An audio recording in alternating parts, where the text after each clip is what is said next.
3 വർഷത്തോളം ഇൻസ്റ്റാഗ്രാമിൽ പ്രണയിച്ച ശേഷം വിവാഹം കഴിച്ച യുവതി പുരുഷനാണെന്നറിഞ്ഞതോടെ യുവാവ് കൊലപാതകിയായി. ഗുജറാത്തിലെ രാജ്കോട്ടിലാണ് കേട്ടുകേൾവിയില്ലാത്ത സംഭവം.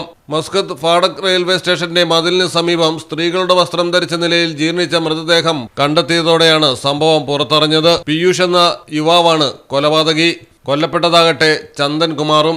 നിഷകുമാർ, പൂനം എന്നീ പേരുകളിൽ ഇൻസ്റ്റാഗ്രാമിൽ വ്യാജ അക്കൗണ്ടുകൾ ഉണ്ടാക്കി ചന്ദൻ കുമാർ പീയൂഷുമായി ബന്ധപ്പെട്ടിരുന്നു. ഇരുവരും ഒരുമിച്ച് താമസം തുടങ്ങുകയും ചെയ്തു.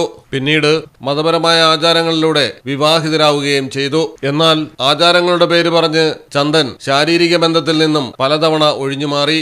അങ്ങനെ പോകവേ ഒരു ദിവസം രാവിലെ ചന്ദൻ രഹസ്യമായി ഷേവ് ചെയ്യുന്നത് കണ്ടാണ് ആൾ പുരുഷനാണെന്നും സ്വവർഗബന്ധം ആഗ്രഹിക്കുന്ന ആളാണെന്നും പീയൂഷിന് വ്യക്തമായത്. ഇതോടെ തർക്കമായി. പ്രശ്നങ്ങൾ പരിഹരിക്കാമെന്ന് പറഞ്ഞ് ആളൊഴിഞ്ഞ സ്ഥലത്തേക്ക് കൊണ്ടുപോയി പീയൂഷ് ചന്ദനെ കല്ലുകൾ ഉപയോഗിച്ച് തലയ്ക്കടിച്ച് കൊലപ്പെടുത്തുകയായിരുന്നു.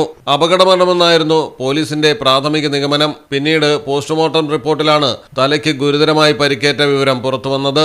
തുടർന്നുള്ള അന്വേഷണത്തിൽ CCTV ദൃശ്യങ്ങളുടെ സഹായത്തോടെയാണ് പീയൂഷിനെ പിടികൂടിയതും ചോദ്യം ചെയ്യലിൽ കുറ്റം സമ്മതിച്ചതും. News desk Malayalam television. In the heart of Malappuram, with traditions weave seamlessly into modernity, KMT tells a story of unity. KMT Silks, Perinthalmanna and Kottakkal.